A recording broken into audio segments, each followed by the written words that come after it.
नमस्ते दोस्तों, MP live study में आपका स्वागत है। प्रीवियस वीडियो में हमने एल्टीट्यूड के कुल 10 पॉइंट्स पढ़े थे। अब हम लोग पॉइंट नंबर 11 को समझने की कोशिश करते हैं। मान लेते हैं कि हमारे पास एक त्रिभुज है ए बी सी। हमने क्या किया, त्रिभुज के तीनों सिर से सामने वाली भुजाओं पे एल्टीट्यूड्स खींच लिया।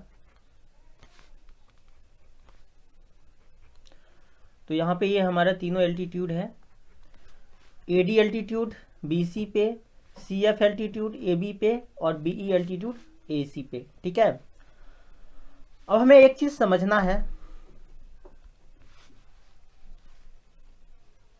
ये हमारा ऑर्थो सेंटर है और हमें पता है कि एल्टीट्यूड्स के द्वारा जो ऑर्थो सेंटर पे कोण बनता है, ये यदि ए है तो ये कितना होगा, तो 180 माइनस ए होगा। ये यहाँ से यहाँ तक 180 माइनस ए होगा। और ये लाइन है, यहाँ से यहाँ तक 180 होना चाहिए। यहाँ से यहाँ तक 180 माइनस ए है, तो ये कितना हो जाएगा, ए हो जाएगा। हमारा ये कोण जो है ए होगा, ये हमें याद रखना है।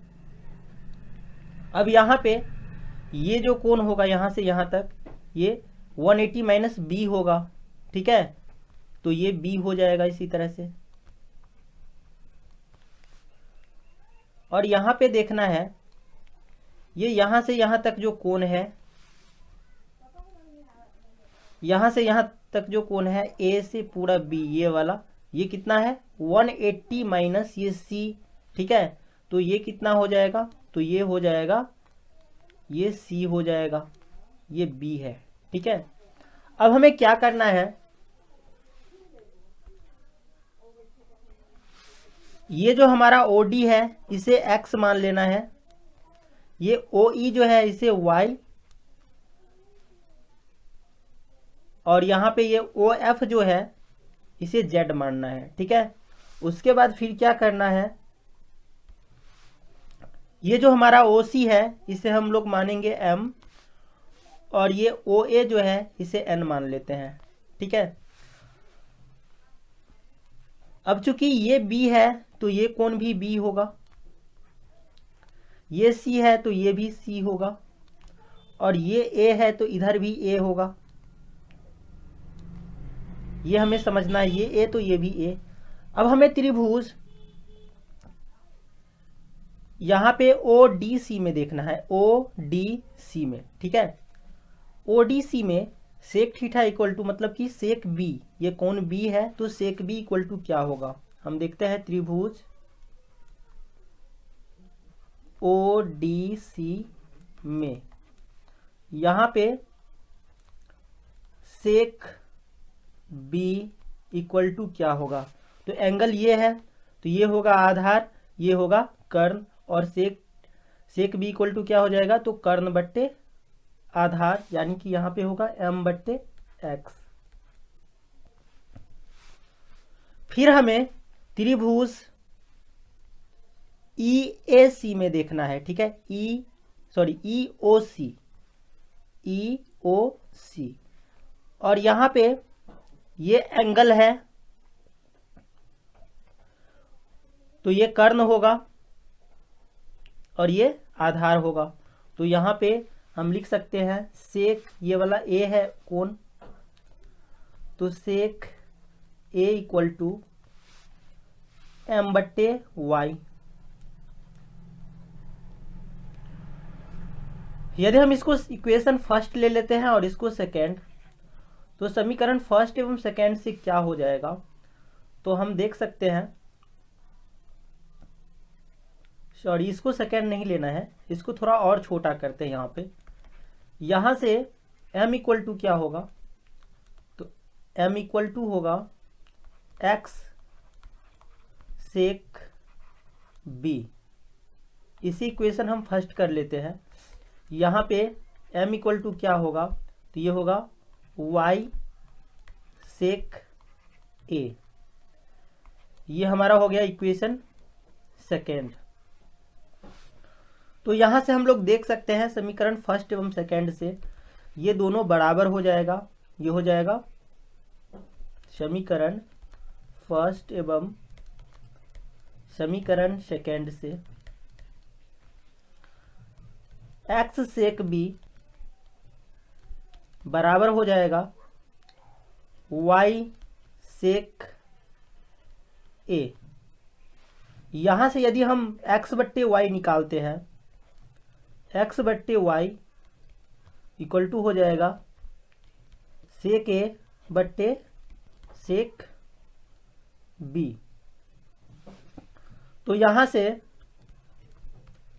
x अनुपात y कितना हो जाएगा, तो ये होगा सेक a अनुपात सेक b।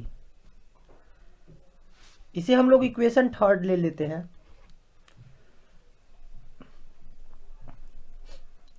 अब हम लोग त्रिभुज ए ओ ई में देखते हैं। ठीक है, त्रिभुज ए ओ ई में एंगल ये वाला है, ये 90 डिग्री है। ठीक है, तो यहाँ पे सेक सी होगा, सेक सी इक्वल टू कितना हो जाएगा, तो हम देखते हैं त्रिभुज ए ओ ई में, ये था किस त्रिभुज में, त्रिभुज ई ओ सी में, ई ओ सी में हम त्रिभुज ए ओ ई में देखते हैं। ठीक है, तो यहाँ पे सेक सी इक्वल टू होगा, तो कर्ण बट्टे आधार तो n बट्टे वाई,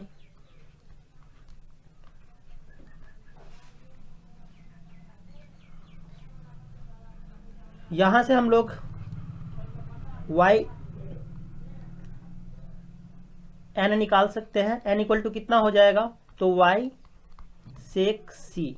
ठीक है, तो ये होगा हमारा इक्वेशन, हम इसे 4 ले लेते हैं। ठीक है, फिर हमें त्रिभुज किस में देखना है, तो त्रिभुज ए ओ एफ में, त्रिभुज ए ओ एफ में। ठीक है, सभी समकोण त्रिभुज है, तो यहाँ पे क्या होगा, सेक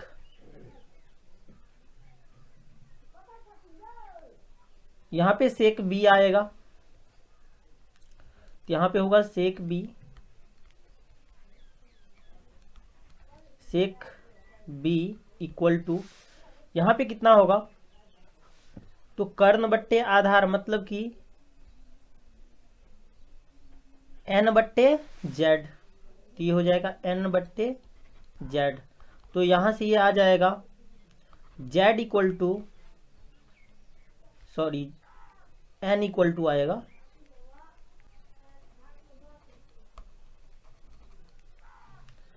यहाँ से ये n इक्वल टू हो जाएगा z सेक b। इक्वेशन 5। अब इस दोनों समीकरण से, इक्वेशन 4 एवं 5 से हम यहाँ पे देख सकते हैं, समीकरण 4 एवं समीकरण 5 से ये दोनों बराबर हो जाएगा, मतलब कि यहाँ पे हम लिख सकते हैं y सेक c बराबर z सेक b। तो यहाँ से हम लोग y बट्टे z निकाल सकते हैं, y बट्टे z इक्वल टू हो जाएगा सेक b बट्टे सेक c, और यहाँ से होगा y अनुपात z equal to sec b अनुपात सेक c।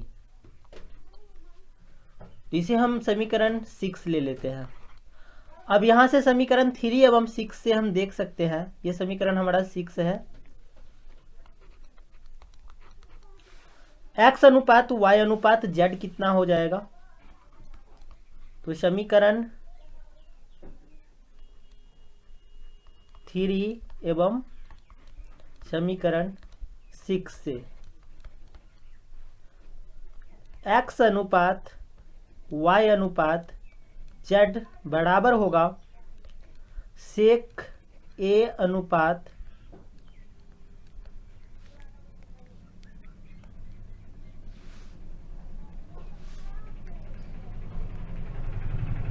सेक a अनुपात सेक b अनुपात सेक c। ठीक है, चूंकि x अनुपात y बराबर है सेक a अनुपात सेक b और y अनुपात z इक्वल टू है सेक b अनुपात सेक c, तो यहाँ से x अनुपात y अनुपात z इक्वल टू हो जाएगा सेक a अनुपात सेक b अनुपात सेक c। तो ये हमें याद रखना है।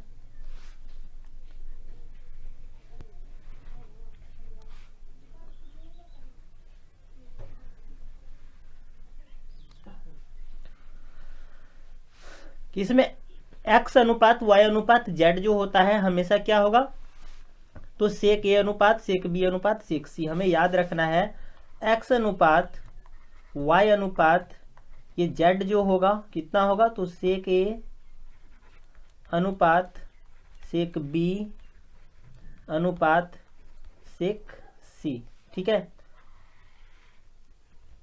अब हम लोग पॉइंट नंबर 12 को समझने की कोशिश करते हैं। मान लेते हैं कि हमारे पास एक त्रिभुज है ए बी सी। हमने क्या किया, त्रिभुज के तीनों सिर से सामने वाली भुजा पे एल्टीट्यूड्स खींच लिया। ठीक है, तो ये हमारा एडी जो है बीसी पे एल्टीट्यूड है। ठीक है, सीएफ जो है ये सीएफ एबी पे एल्टीट्यूड है और बीई जो है एसी पे एल्टीट्यूड है।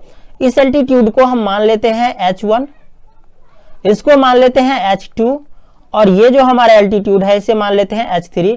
अब यदि हमसे ये बोला जाता है कि त्रिभुज का क्षेत्रफल कितना होगा, तो हम तीन तरह से त्रिभुज का क्षेत्रफल निकाल सकते हैं। ठीक है, तो यहाँ पे त्रिभुज का जो क्षेत्रफल होगा इस तरह से निकाल सकते हैं हम। यहाँ पे ये हमारा A है, ये हमारा B और ये C है। ठीक है, इसे A, इसे B और इसे C मान लेते हैं। तो त्रिभुज का क्षेत्रफल होगा, बेस यदि A है तो 1/2 A गुने H1।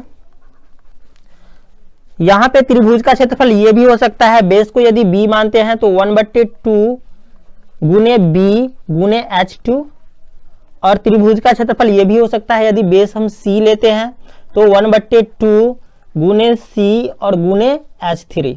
ठीक है, अब यहां से यदि हम a/2 निकालते हैं तो ये हो जाएगा त्रिभुज का क्षेत्रफल H1 बट्टा में आ जाएगा, त्रिभुज के क्षेत्रफल बट्टे H1। यहां से b/2 कितना आएगा, तो ये होगा त्रिभुज का क्षेत्रफल बट्टे H2 और यहां से c/2 कितना आ जाएगा, तो ये आ जाएगा त्रिभुज का क्षेत्रफल और बट्टे H3। ठीक है, यदि ये इक्वेशन फर्स्ट है, ये सेकेंड और ये थर्ड, तो हम यदि तीनों इक्वेशन को जोड़ देते हैं यहाँ पे तो ये a plus B plus c/2 equal to कितना आएगा, a plus B plus c/2 ये आ जाएगा त्रिभुज का क्षेत्रफल, ये सभी में है कॉमन और यहाँ पे बट्टे इंटू 1/H1 प्लस 1/H2 और प्लस 1/H3। अब यहां से a plus B plus c/2 को हम लोग लिखते हैं अर्ध से, यहाँ पे अर्ध परिमाप s से सूचित करते हैं यहाँ पे। ठीक है, और ये हो जाएगा त्रिभुज का क्षेत्रफल, तो इसे हम नीचे ला लेते हैं तो ये हो जाएगा कितना, s बट्टे त्रिभुज का क्षेत्रफल और बट्टे बराबर 1/H1 plus 1/H2 plus 1/H3। और हमें ये पता है कि इन रेडियस जो होता है ये कितना होता है, तो त्रिभुज का क्षेत्रफल बट्टे अर्ध परिमाप। तो यहाँ पे 1/इन रेडियस इक्वल टू कितना हो जाएगा, तो s बट्टे त्रिभुज का क्षेत्रफल। तो यहाँ पे हम s बट्टे त्रिभुज के क्षेत्रफल बट्टे 1/r हम लिख सकते हैं। s बट्टे त्रिभुज के क्षेत्रफल बराबर हम लिख सकते हैं 1/r। तो यहाँ पे ये हो जाएगा 1/r equal to 1/H1 plus 1/H2 plus 1/H3। अब यहाँ पे r जो है हमारा इन रेडियस है, r इन रेडियस है और H1, H2 और H3 जो है क्या है, तो एल्टीट्यूड्स है। ठीक है, तो ये हमें याद रखना है कि 1/r इक्वल टू होगा 1/H1 plus 1/H2 plus 1/H3। अब हम लोग पॉइंट नंबर 13 को समझने की कोशिश करते हैं। मान लेते हैं कि हमारे पास त्रिभुज है ABC। हमने क्या किया, तो त्रिभुज के तीनों सिर से सामने वाली भुजा पे एल्टीट्यूड खींच लिया। यहाँ पे हमने ये एल्टीट्यूड H1 खींचा, ये जो हमारा एल्टीट्यूड है इसे H2 मान लेते हैं और ये जो एल्टीट्यूड है इसे H3 मान लेते हैं। ठीक है, अब यदि हमें त्रिभुज का क्षेत्रफल निकालना है तो हम तीन तरह से निकाल सकते हैं। ये जो है ये वाली भुजा ए है, ये वाली भुजा बी है और ये वाली भुजा जो है ना इसे सी मान लेते हैं। ठीक है, तो त्रिभुज का क्षेत्रफल होगा 1/2, यदि ये बेस है तो हो जाएगा 1/2a और गुने h1। यहां से दूसरी तरह से निकाल सकते हैं 1/2, b को बेस लेंगे तो b गुने ये h2 और ये तीसरा जो है 1/2, यहाँ पे c को बेस लेते हैं तो c और गुने ये h3। ठीक है, क्योंकि ये जो है एल्टीट्यूड्स है तो यहाँ पे 90 डिग्री का कोण बनता है। ठीक है, इसलिए हम इस तरह से क्षेत्रफल ले सकते हैं। तो यहाँ से हमारा a कितना निकलेगा, तो a इक्वल टू हो जाएगा 2 गुने त्रिभुज का क्षेत्रफल और ये h1 जो है बट्टे में आ जाएगा। यहाँ से b इक्वल टू क्या आएगा, तो 2 गुने त्रिभुज का क्षेत्रफल और ये h2 बट्टा में आ जाएगा और यहाँ से c इक्वल टू होगा 2 गुने त्रिभुज का क्षेत्रफल और बट्टे यहाँ पे h3। ठीक है, तो यहाँ से हमने ABC निकाल लिया और हमें ये पता है कि किसी भी त्रिभुज में दो भुजाओं का अंतर तीसरी भुजा से छोटा होता है। ठीक है, दो भुजाओं का अंतर जो होता है हमेशा तीसरी भुजा से कम और दो भुजाओं का योग हमेशा तीसरी भुजा से अधिक होता है।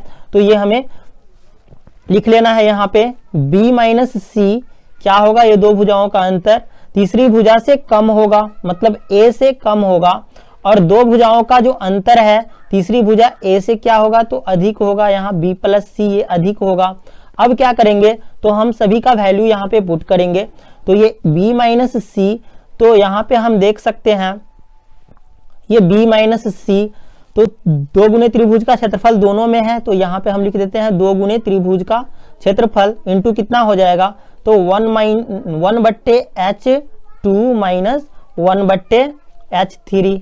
ठीक है, इससे बड़ा होगा a, मतलब कि 2 गुने त्रिभुज का क्षेत्रफल बट्टे h1 और इससे बड़ा होगा b प्लस सी, यानी कि 2 गुने त्रिभुज का क्षेत्रफल इंटू 1/h2 जोड़ 1/h3। ठीक है, अब यहां से हम देख सकते हैं कि 2 गुने त्रिभुज का क्षेत्रफल सभी में कॉमन है तो हम इसे हटा सकते हैं।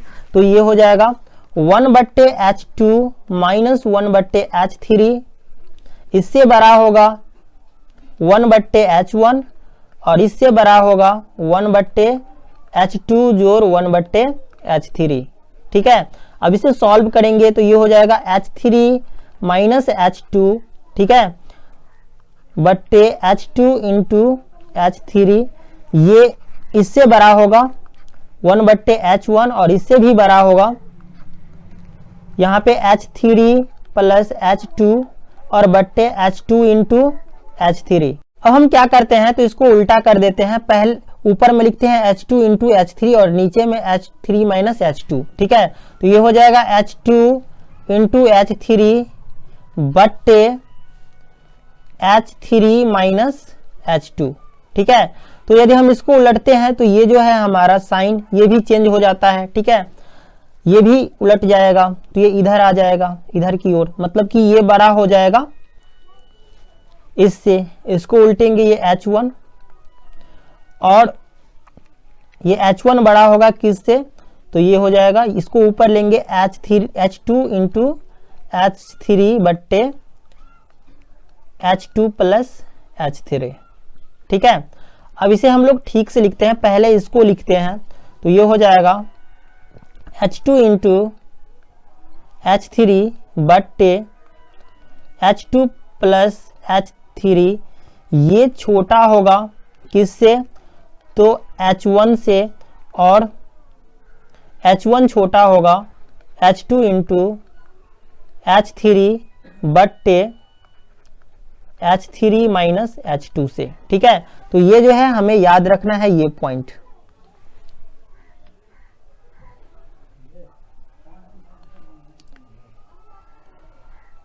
मतलब h1 जो है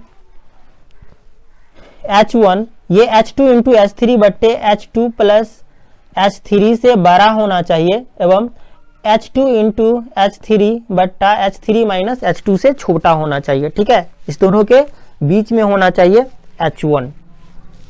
तो ये हमें याद रखना है। मान लेते हैं हमारे पास H2 इक्वल टू है 6 एवं H3 इक्वल टू है 12। अब हमें ये निकालना है कि H1 जो है एक इंटीजर होना चाहिए, तो क्या क्या हो सकता है। ठीक है, H1 जो है इंटीजर होना चाहिए। तो यहाँ पे H1 किसके किसके बीच में होना चाहिए, तो H2 इंटू H3 बट्टे H2 प्लस H3, मतलब कि 12 छक्के 72 और बट्टे 18 इसके बीच में, और ये H2 इंटू H1 बट्टे H3 माइनस H2, यानी कि 12 छक्के 72 और बट्टे 12 से 6 तो 6। ठीक है, तो इसके बीच में होना चाहिए, यानी कि 18 चौक 72 और 12 छक्के 72, तो यहाँ से 4 और 12 के बीच में H1 होना चाहिए। ठीक है, तो यहाँ से हम ये निकाल सकते हैं कि H1 क्या होना चाहिए। तो यहाँ पे H1 जो है 4 या 12 के बीच में कोई भी इंटीजर आ सकता है H1। ठीक है, और यदि हमें ये पता हो कि H1 4 है, H2 जो है यहाँ पे ये यदि हमें पता हो, यदि हमें H1 पता हो, ये H1 4 है, H2 भी पता हो, H2 भी पता हो, H2 मान लेते हैं कि ये 7 है और H3 12 है। ठीक है, तो यहाँ से हम इन रेडियस निकाल सकते हैं। इस वाले फॉर्मूला पे हमने अभी सीखा है 1 बट्टे R इक्वल टू 1 बट्टे H1 प्लस 1 बट्टे H2 प्लस 1 बट्टे H3। ठीक है, यदि H1 H2 एवं H3 गिवन हो तो हम यहाँ से इन रेडियस निकाल सकते हैं। ठीक है, इस फॉर्मूला पे सेट कर देंगे। तो इस तरह से हम लोग क्वेश्चंस को सॉल्व करेंगे। तो आज के वीडियो में बस इतना ही। अगर ये वीडियो आप लोगों को पसंद आया तो वीडियो को लाइक कीजिए, शेयर कीजिए तथा हमारे चैनल को सब्सक्राइब कीजिए एवं बेल आइकन को निश्चित रूप से दबाइए ताकि वीडियो का नोटिफिकेशन सबसे पहले आप तक पहुंचे। Thank you.